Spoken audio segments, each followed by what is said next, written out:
Ô, cá chịu à chua. Chả chỉ tao muốn nào. Ô chua.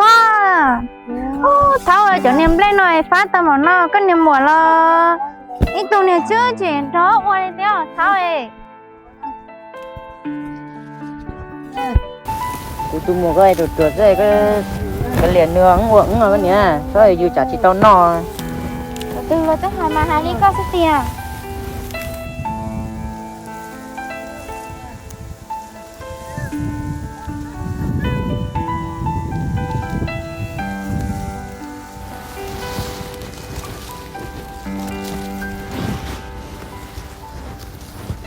Con nhẹ thế mua à? Đấy, cô ta xua bé muốn nó xua. Ô, em vừa tao tao su mà. Cô tao xếp lá. Xếp lá chứ, bé muốn nó su xếp lên mà là cá tao ua là mai li.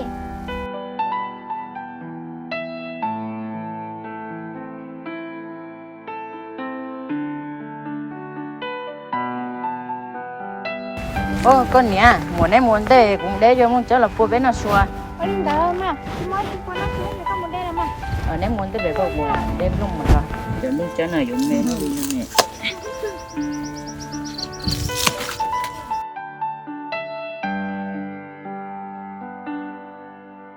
Này con nhẹ cái dòng luôn chứ cô bé nó xua. Muốn lò mà li.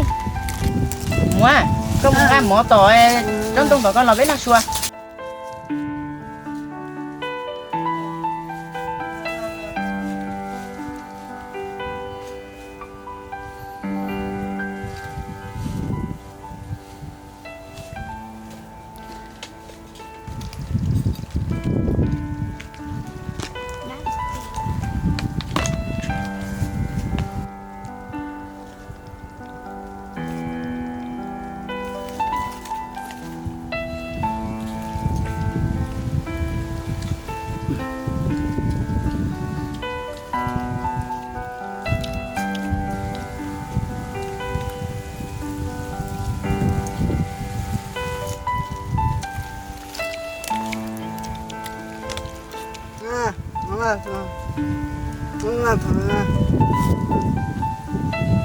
Mua ăn chua chua.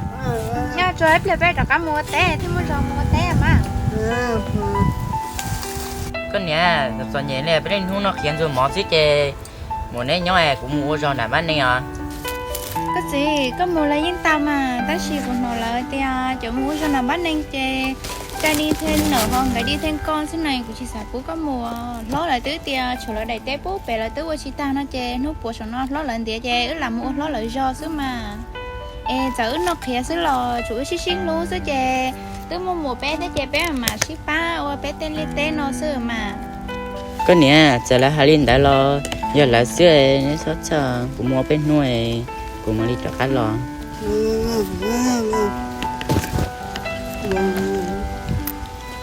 Mua có chỉ xa liều, cũng mua cũng mà linh, thế nhiên là giống ai bên nó xưa.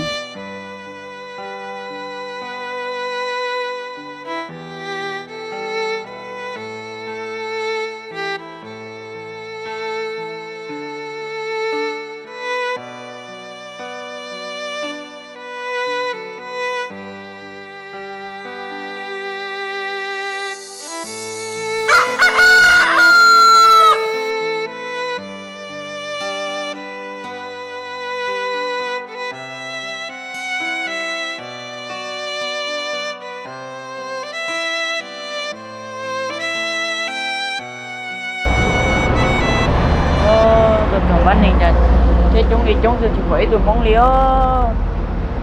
xong nó dùng phương họ từ lo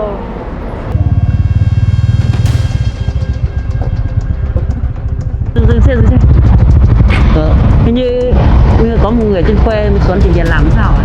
qua lại hỏi nó xem nè, Mình qua lại hỏi xem.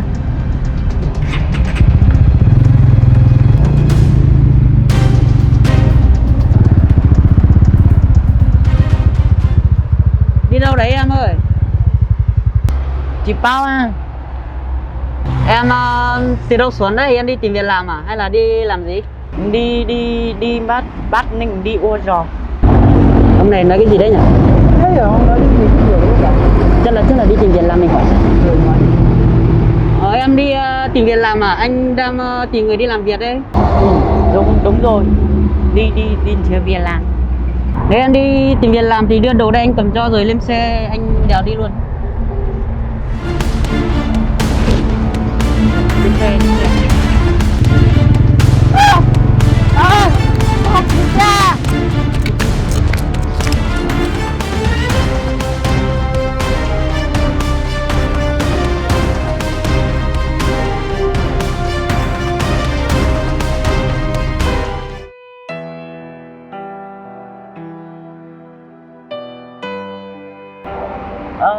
Dạ thì tôiวันนี้tôi ngồi rồi nè đi mình phải ngồi dù đà chứ